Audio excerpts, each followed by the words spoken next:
yang kita buatkan kepada Allah Subhanahu wa taala.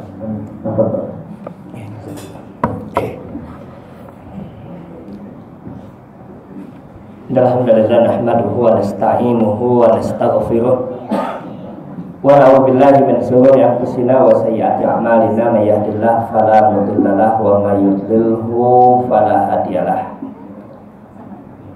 Asyhadu an la ilaha illallah wahdahu la syarika lahu wa asyhadu anna Muhammadan abduhu wa rasuluh. Allahumma shalli wa sallim wa barik ala Muhammadin wa ala alihi wa ashabihi wa man ittaba'a hudahu ila yaumiddin, amma ba'd. Jamaah subuh yang dimuliakan Allah Subhanahu wa taala. Pertama, kita panjatkan rasa syukur kita kepada Allah Subhanahu wa taala dengan nikmat yang Allah berikan kepada kita, qudrat dan iradat Allah Subhanahu wa taala. Di kesempatan pagi hari ini kita bisa mengawali aktivitas kita dengan ibadah kepada Allah Subhanahu wa taala. Salawat dan salam kepada Nabi Muhammad sallallahu alaihi wasallam, keluarganya, para sahabatnya, dan siapa saja yang mengikutinya hingga yaumul qiyamah. Ikhwani wa akhwati fillah, janallahu wa iyyakum, jamaah subuh yang dimuliakan Allah Subhanahu wa taala.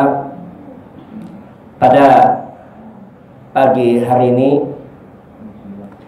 kita akan mencoba membahas sebuah tema dari kajian subuh kita kali ini, itu bagaimana kita meraih dan mendapatkan sebuah kebahagiaan dalam hidup kita. Dan tema ini atau kajian ini saya mengambil faedah dari sebuah makalah yang ditulis oleh seorang ulama kita, Syekh Muhammad bin Ibrahim At-Tuwaijiri, di mana beliau menuliskan sebuah makalah yang berjudul Sabilul Fawz wan Najah. Sabilul Fawz wan Najah, itu jalan untuk mendapatkan keberhasilan dan kemenangan, itu kebahagiaan bagi seseorang. Ikhwani wa akhwati fillah, janallahu wa iyyakum. Kita mengetahui bahwa siapapun dia, tentu di dalam hidupnya menginginkan sebuah kebahagiaan. Dan kalau kita bertanya apa yang dimaksudkan dan didefinisikan dengan sebuah kebahagiaan dan keberhasilan, maka tiap orang akan memiliki pandangan yang berbeda tentang makna kebahagiaan dan keberhasilan. Tetapi dua hal yang diinginkan manusia, yaitu kebahagiaan dan keberhasilan dalam hidupnya, kalau mau kita ringkas secara sederhana, dan ini pasti disepakati oleh semua manusia, bahwa kebahagiaan adalah terkait dengan apa yang dirasakan oleh seseorang, dan keberhasilan berkait dengan apa yang didapatkan oleh seseorang. Jadi parameter antara sebuah keberhasilan, ikhwani wa akhwati fillah, janallahu wa iyyakum, adalah dua hal yang tidak sama. Jadi parameter atau ukuran antara kebahagiaan dan keberhasilan adalah dua hal yang tidak sama. Karena kebahagiaan itu diukur dari apa yang dirasakan oleh seseorang, dan keberhasilan itu diukur dari apa yang didapatkan oleh seseorang. Jadi parameternya berbeda. Ada orang yang dia merasakan kebahagiaan Tetapi ada orang yang dia mendapatkan keberhasilan dan dia merasakan kebahagiaan. Jadi ini dua hal yang parameter timbangan ukurannya adalah dua hal yang berbeda. Nah, sebagai seorang mukmin, orang yang beriman kepada Allah Subhanahu wa taala, meyakini firman Allah Subhanahu wa taala di dalam Al-Qur'an surat Al-Maidah ayat yang ketiga. Surat Al-Maidah ayat yang ketiga Allah sebutkan kepada kita, al-yauma akmaltu lakum dinukum wa atmamtu alaikum ni'mati wa raditu lakumul Islam madinah. Kata Allah Subhanahu wa taala, pada hari ini telah aku sempurnakan bagi kalian agama dan telah aku cukupkan kepada kalian nikmatku dan telah aku ridhai bagi kalian dinul Islam, yaitu agama.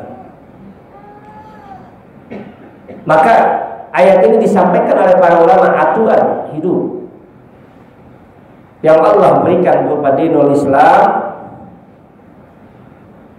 untuk semua urusan kita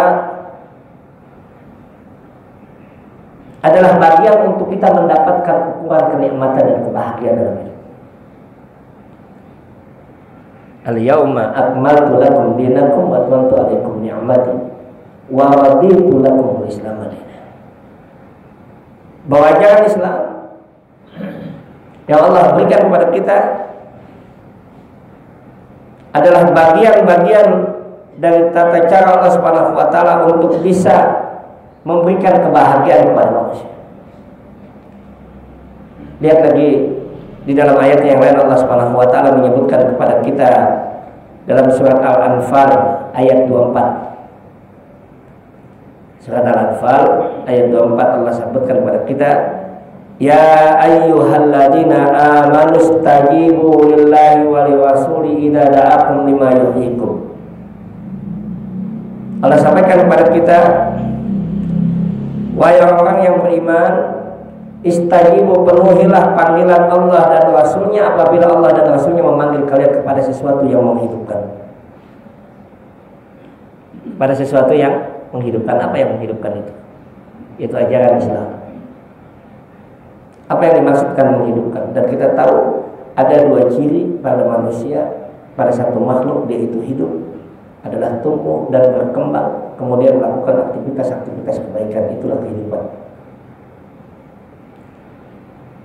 Jadi Allah katakan kepada kita, ya ayyuhalladzina amanu stajibu lillahi wa lirrasuli idza da'akum lima yuhyikum.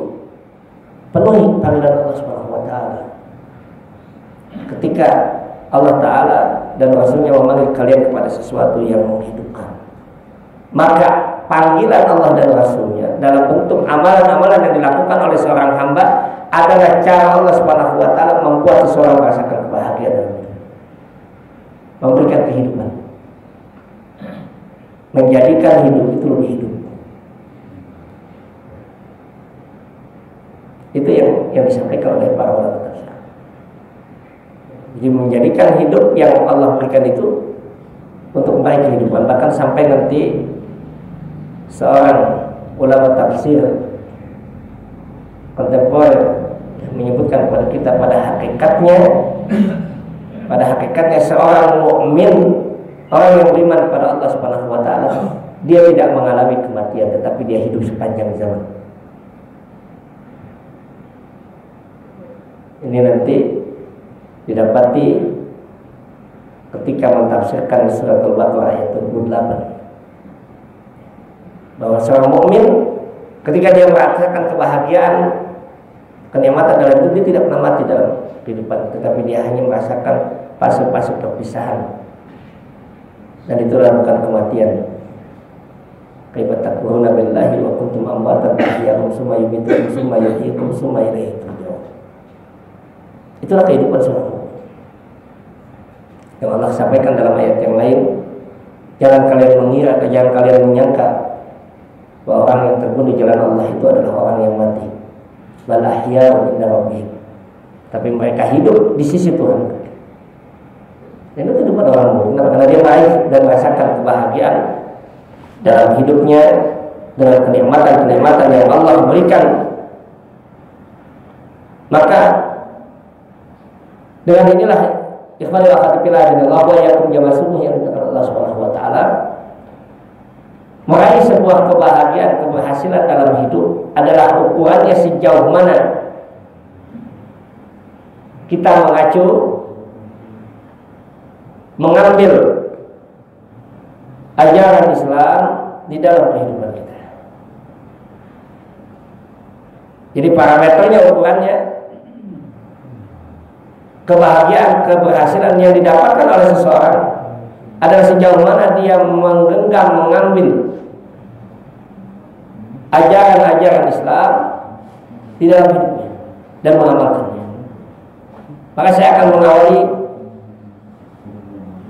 apa yang disampaikan oleh beliau. Yang pertama, untuk kita bisa mendapatkan sebuah kebahagiaan, kata beliau, sebuah keberhasilan dalam hidup adalah kita memulai dari apa yang Allah Rasulnya sebutkan di dalam Al-Quran, surat Al-Ahzab.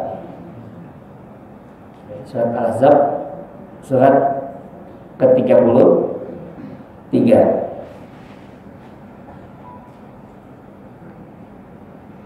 Surat 33 ayatnya, ayat yang ke-71.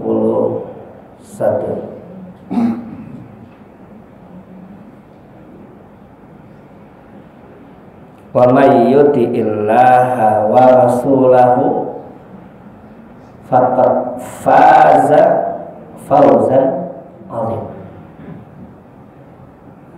Wa may yuti'illaha wa rasulahu faqad faza fawzan 'azim. Kata Allah Subhanahu wa taala, barang siapa yang mentaati Allah dan Rasul, barang siapa yang mentaati Allah dan Rasul, wa may yuti'illah wa rasulah. Di mana di sini harfun lisyartin. Harfun lisyartin. Huruf syarat. Huruf syarat. Barang siapa, wa may yuti'illah wa rasul, barang siapa yang mentaati Allah dan Rasul. Kalau syaratnya dilaksanakan, apa yang Allah berikan? Allah berikan jawab syarat. Maka Allah gunakan di sini faqad faza fawzan 'azim. Jawabnya otomatis Allah berikan. Karena yang menjanjikan adalah zat yang tidak pernah melakukan kebohongan. Innallaha la yukhliful mi'ad. Allah Ta'ala tidak pernah menyalahi janjinya. Jadi Allah sebutkan kepada kita, wa may yuti'illah wa rasul faqad faza fawzan 'azima. Barang siapa yang dia mentaati Allah dan Rasul, maka sungguh dia akan mendapatkan keberhasilan, kemenangan yang besar. Ini janji Allah Subhanahu wa taala di dalam ayat ini menyebutkan kepada kita bahwa ketaatan kepada Allah dan Rasul, apapun jabatan dan kedudukannya, bagaimanapun keadaan dia, apakah dia seorang profesional yang besar luar biasa, tetapi ketika dia taat kepada Allah Subhanahu wa taala, berikan kepada dia keberhasilan, kemenangan yang besar. Apapun keadaan dia, walaupun dia dalam keadaan fakir, ketika dia mentaati Allah dan Rasul, Allah berikan kebahagiaan, Allah berikan keberhasilan. Jadi apapun keadaannya, apapun yang dia miliki, tetapi ketika dia mentaati Allah dan Rasul dengan kesungguhannya, Allah berikan jaminan kepada dia untuk mendapatkan sebuah kebahagiaan, kemenangan dalam hidup. Jadi tidak diukur dengan apa yang dia miliki materinya, tetapi ketika dia merasakan, melakukan ketaatan kepada Allah dan Rasul, Allah berikan kepadanya kebahagiaan. Dan ini nanti disebutkan kepada kita seseorang yang memadukan ketaatan kepada Allah Subhanahu wa taala, melaksanakan ibadah kepada Allah Subhanahu wa taala, melakukan sifat kejujuran karena ketaatannya kepada Allah Subhanahu wa taala, ikhlas di dalam melakukan amalan-amalan. Apa yang dia dapatkan? Dia akan mendapatkan kebahagiaan dan keberhasilan. Allah Ta'ala menyebutkan dalam ayat Al-Quran surat Al-Asr, Allah sebutkan kepada kita, wal asri innal insana lafi khusr illa alladziina aamanu wa 'amilus shalihaati wa tawassaw bil haqqi wa tawassaw. Semua manusia rugi. Semua manusia rugi. Wal asr, wawunya di sini sampaikan oleh para ulama adalah wawu qasam, wawu yang bersifat sumpah. Wal asr artinya semuanya dalam kerugian. Innal insana lafi khusr, kata Allah Subhanahu wa taala, Allah gunakan di sini lafaz dengan kalimat harful litta, itu huruf yang berfungsi untuk menegaskan. Artinya Allah tegaskan kalimatnya setelah Allah melakukan sumpah demi masa demi waktu yang dialami oleh setiap manusia. Balas demi masa demi waktu yang dialami oleh setiap manusia. Allah Ta'ala kemudian innal insana lafi khusr, Allah sebutkan tentang manusia, sungguh semua manusia dalam keadaan rugi. Jadi demi masa Allah sumpah itu, Allah berikan sumpah qasam di situ agar kita memperhatikan waktu, memperhatikan masa yang dilalui oleh kita sendiri, yang dijalani oleh kita sendiri, waktu yang kita habiskan dalam hidup kita itu. Allah berikan sumpah kepadanya. Perhatikan dong. Lalu kemudian Allah katakan kepada kita, innal insana lafi khusr, sungguh seluruh manusia dalam kerugian. Artinya modal awalnya tidak ada yang untung, rugi. Innal insana lafi khusr, seluruhnya manusia berada dalam kerugian. Illa alladziina aamanu wa 'amilus shalihaati wa tawassaw bil haqqi wa tawassaw bis sabr. Kecuali mereka yang beriman, beramal saleh, berpesan-pesan dalam kebenaran dan pesan-pesan dalam kesabaran, itu mereka yang mendapatkan keuntungan. Jadi semuanya dalam keadaan rugi. Lalu kemudian Allah berikan pengecualian, mereka yang mendapatkan keuntungan adalah orang yang beriman, beramal saleh, berpesan-pesan dalam kebaikan dan kesabaran. Mereka yang memadukan ketaatan kepada Allah Subhanahu wa taala dalam hidupnya. Maka Imam Syafi'i rahimahullah taala, Imam Syafi'i rahimahullah taala ketika menyebutkan tentang ayat ini adalah cara seseorang untuk bisa mendapatkan kebahagiaan dalam hidup ketika dia melakukan ketaatan kepada Allah Subhanahu wa taala dengan modal keimanan yang disebutkan. Apa kata Imam Syafi'i? Imam Syafi'i rahimahullah taala menyebutkan kepada kita, laula nazzalallahu alaina hadzal Qur'an, kalau seandainya Allah tidak turunkan Quran ini, kata Imam Syafi'i, dan Allah turunkan surat ini saja, itu surat Al-Asr, kata-kata beliau, kata Imam Syafi'i, kalau Allah tidak turunkan Al-Quran 114 surat, hanya surat Al-Asr saja, maka kata beliau itu akan mencukupi bagi manusia untuk bisa diamalkan dan meraih sebuah kebahagiaan. Karena disebutkan secara umum. Bagaimana Allah menyebutkan kepada kita tentang mendapatkan sebuah kebahagiaan tadi adalah ketika seseorang dia melakukan ketaatan kepada Allah Subhanahu wa taala dengan sangat luar biasa. Dia padukan amal solehnya dengan keimanan yang dia miliki, maka Allah akan memberikan kebahagiaan. Dan ketahuilah dengan itu pula Nabi SAW menyebutkan kepada kita bahwa sumber hilangnya kebahagiaan seseorang adalah kemaksiatan. Jadi kata Nabi SAW, kalau ketaatan seseorang kepada Allah Subhanahu wa taala adalah bentuk Allah Ta'ala berikan kebahagiaan dan keberhasilan, maka kemaksiatan yang dilakukan oleh seseorang berlawanan dengan ketaatan tadi. Kemaksiatan yang dilakukan oleh seseorang adalah sumber kegagalan dan kemalangan yang dilalui oleh seseorang. Kemaksiatan yang dilakukan oleh seseorang, dia justru akan menghilangkan kebahagiaan hidup yang ingin dia capai di dalam hidup. Semakin dia bermaksiat kepada Allah Subhanahu wa taala, semakin hilang kebahagiaan. Semakin dia mendurhakai Allah dan Rasulnya, semakin tercabut kebahagiaan. Kalaupun dia meraih kebahagiaan, kata Imam Ibnu Qayyim, maka kebahagiaan yang dia raih adalah kebahagiaan yang tidak sebenarnya, bukan kebahagiaan hakiki, adalah kebahagiaan semu bagaikan fata morgana. Ini kata Imam Ibnu Qayyim disebutkan dalam kitab beliau. Kalaupun kita melihat kebahagiaan dia, ada orang yang bermaksiat kepada Allah Subhanahu wa taala, durhaka kepada Allah Subhanahu wa taala, tidak beriman kepada Allah. Kemudian dia melakukan kemaksiatan kepada Allah Subhanahu wa taala. Tapi kita lihat secara fisik, secara semata dia meraih kebahagiaan, maka kebahagiaan hakikatnya adalah kebahagiaan yang semu. Dia tidak merasakan kebahagiaan yang semu. Apa dalilnya? Lihat nanti banyak di dalam ayat Al-Quran Allah katakan kepada kita ya, bahwa dosa maksiat yang dilakukan oleh seorang hamba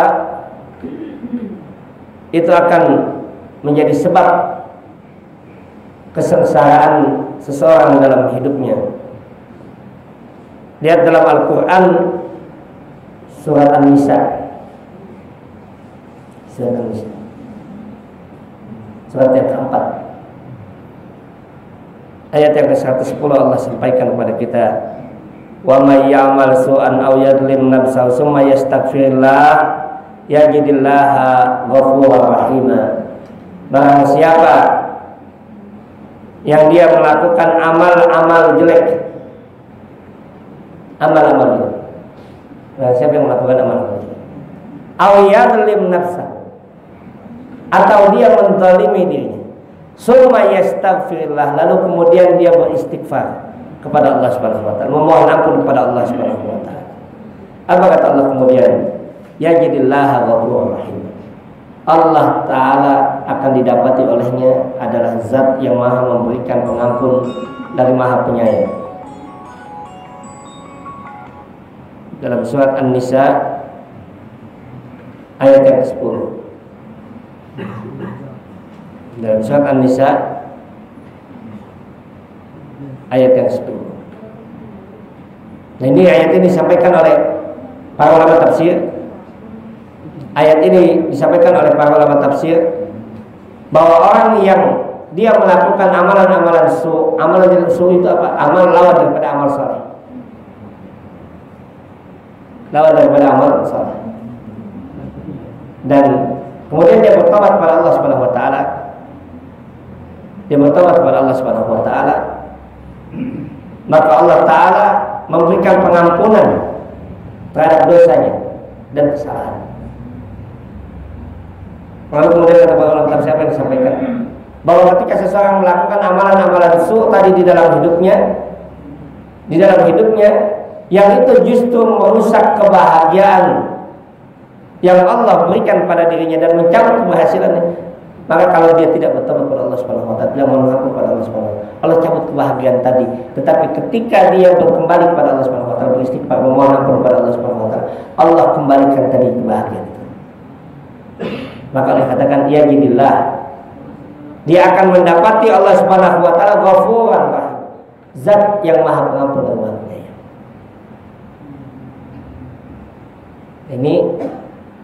Ini yang pertama ya ikhwan ya khatibila janallahu wa iyyakum, bahwa meraih sebuah kebahagiaan dalam hidup sejauh mana kita melakukan ketaatan kepada Allah Subhanahu wa taala, menghindarkan diri kita dari kemaksiatan, menghindarkan diri kita dari perbuatan maksiat kepada Allah Subhanahu wa taala. Dan maksiat itu dengan segala bentuknya adalah perbuatan dosa kepada Allah Subhanahu wa taala. Kata asal itu adalah perbuatan yang mengarah kepada pembangkangan kepada Allah Subhanahu wa taala, itu maksiat. Apapun bentuknya. Semakin kita jauh kemaksiatan itu, semakin dekat kita akan kebahagiaan yang Allah berikan kepada kita. Nanti kita akan lihat para ulama menjelaskan tingkatan-tingkatan kemaksiatan kepada Allah Subhanahu wa taala. Tingkatan-tingkatan kemaksiatan yang dilakukan oleh seseorang kepada Allah Subhanahu wa taala itu disebutkan oleh para ulama di dalam ayat-ayatnya. Ayat-ayat Allah Subhanahu wa taala dan dijelaskan di dalam tafsir para ulama. Yang kedua, yang disampaikan oleh beliau dalam makalah ini untuk meraih sebuah kebahagiaan kata beliau adalah sejauh mana seseorang mengambil dan berinteraksi dengan Al-Quran. Di sejauh mana seseorang berinteraksi dengan Al-Quran, maka sejauh itulah dia mendapatkan kebahagiaannya. Jadi subhanallah. Jadi ketika seseorang semakin dekat dia dengan Al-Quran, semakin dia berinteraksi dengan Al-Quran, maka semakin dia merasakan kebahagiaan. Dan interaksi dengan Al-Quran itu dikatakan oleh Imam Ibnu Qayyim, nanti dilihat dalam tafsirnya, tafsir Imam Ibnu Qayyim, dia menyebutkan kepada kita bahwa interaksi seseorang dengan Al-Quran, seorang muslim terhadap Al-Quran yang pertama mengimaninya, mengimani Al-Quran. Itu interaksinya yang pertama pada Al-Quran. Karena ini adalah bagian daripada rukun iman pada Allah Subhanahu Wa Taala, mengimani kitab-kitab suci yang Allah turunkan. Ini interaksi seorang mukmin terhadap Al-Quran. Yang kedua apa kata beliau? Yang kedua kata beliau adalah membaca Al-Quran. Ini ketika beliau sampaikan ketika mentafsirkan surat Al-Furqan. Beliau interaksi seseorang dengan Al-Quran, seorang mukmin pada Allah Subhanahu Wa Taala dengan Al-Quran. Yang pertama adalah dia mengimani Al-Quran, yang kedua membaca Al-Quran itu. Dia baca Al-Quran. Dia baca Al-Quran tadi, dia pelajari, dan yang ketiga dia pelajari Al-Quran tadi. Dia pahami dengan baik, dia pelajari Al-Quran. Yang keempat, kemudian apa yang dia amalkan apa yang terdapat dalam kandungan Al-Quran, dan yang kelima dia sampaikan adalah dia dakwahkan Al-Quran. Ini interaksi seseorang dengan Al-Quran. Dan ini beliau sampaikan ketika mentafsirkan ayat Allah Subhanahu Wa Taala dalam Al-Quran surat Al-Furqan, katakan wa qala rasul inna qaumi takhadhu hadzal qur'ana mahjura. Wa qala rasul inna qaumi takhadhu hadzal qur'ana mahjura. Dan berkata Rasul, siapa itu adalah Nabi Muhammad sallallahu alaihi wasallam. Al-Rasul di sini adalah nabi yang telah diketahui, yaitu Nabi Muhammad sallallahu alaihi wasallam. Wa qala rasul, dan Nabi Muhammad sallallahu alaihi wasallam berkata, inna qaumi takhadhu hadzal qur'ana mahjura. Sungguh kaumku telah menjadikan Al-Quran itu sesuatu yang sia-sia. Lalu kemudian ditafsirkan oleh Imam Ibnu Qayyim rahimahullah taala bahwa mereka yang menjadikan Al-Quran adalah mereka yang tidak mau melakukan ini. Mengimani Al-Quran, tidak mau membacanya, tidak mau mempelajari, tidak mau mengamalkannya, dan tidak mau mendakwakan Al-Quran. Tidak mau. Dan lihat, mereka yang berinteraksi dengan Al-Quran dengan sangat erat, dengan sangat dekat, maka Allah Subhanahu Wa Taala mudahkan bagi dia untuk meraih sebuah kebahagiaan dalam hidup. Jadi bukan hanya pahala akhirat. Silakan ini Bapak lihat, Ibu dan jemaah sekalian perhatikan. Siapa saja yang mereka yang dia hidup dengan ahlul Quran, dengan Qurannya, dengan apa yang Allah turunkan, lihat bagaimana kehidupannya. Perhatikan bagaimana kenikmatan hidup yang dia berikan, yang diberikan oleh Allah Subhanahu Wa Taala pada orang tersebut, yang dia rasakan. Semakin dia berinteraksi dengan Al-Quran, semakin dekat kebahagiaan. Lihat, coba kita perhatikan saja orang yang dia berinteraksi, kita bisa merasakan. Orang yang dia semakin banyak menghafal Al-Quran, bagaimana kehidupannya? Orang yang dia mendakwakan Al-Quran, bagaimana kehidupannya? Orang yang baru mulai mempelajari Al-Quran, bagaimana kehidupannya? Kita perhatikan. Dan Nabi SAW menyebutkan kepada kita kenikmatan seseorang yang membaca Al-Quran, mempelajari Al-Quran, mengamalkan Al-Quran di dalam hidupnya, itu kenikmatan yang tidak bisa dirasakan oleh orang-orang yang meninggalkan Al-Quran.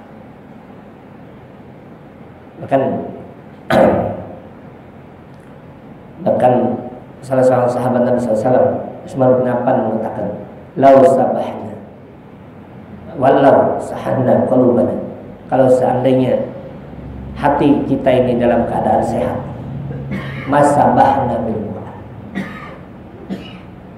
kita tidak akan pernah merasakan kenyang dengan Al-Quran. Kalau orang yang tidak pernah kenyang, bagaimana itu Pak?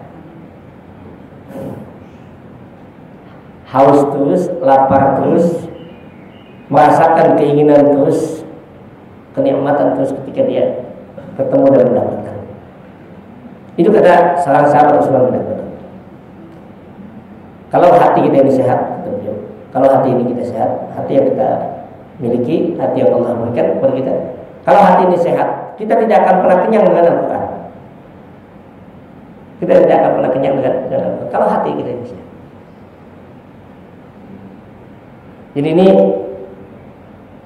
yang kedua, meraih sebuah kebahagiaan seseorang mendapatkan kemenangan dalam hidupnya bagi seseorang adalah dengan dia berinteraksi dengan Al-Quran dalam hidupnya. Dia melakukan ketaatan kepada Allah Subhanahu wa taala dan Rasulnya. Yang kedua, kemudian dia meningkatkan interaksinya dengan Al-Quran. Dan yang ketiga, yang disampaikan oleh para ulama pada kita, apa tata cara yang Allah berikan kepada seseorang untuk meraih sebagian apa yang dikatakan oleh Allah Subhanahu wa taala dalam Al-Quran, wa'tasimu bihablillahi jami'an, wa'tasimu bihablillahi jami'an wa la tafarraqu wadhkuru ni'matallahi 'alaikum id kuntum a'da'an fa'alafa bainakum. Itu dalam surat Al-Imran. Fa'alafa bainakum. Wa'tasimu bihablillahi jami'an dalam surat Al-Imran. Allah kata ayat 100 sampai 3 dan seterusnya. Allah sampaikan kepada kita, wa'tasimu bihablillahi jami'an wa la tafarraqu. Jangan bicara. Apa yang disebutkan Allah SWT, pegang teguhlah kepada tali Allah. Hablum minallah wa hablum minan nas. Apa yang disampaikan oleh para ulama tafsir, di antara sumber kebahagiaan hidup seseorang adalah ketika dia berpegang kepada agama Allah Subhanahu wa taala, mentaati Allah Subhanahu wa taala, dan yang kedua adalah hablum minan nas. Hablum minan nas. Dia menjaga hubungannya dengan manusia. Maka Nabi SAW yang dengan Allah Subhanahu wa taala memisahkan antara agama dengan akhlak seseorang.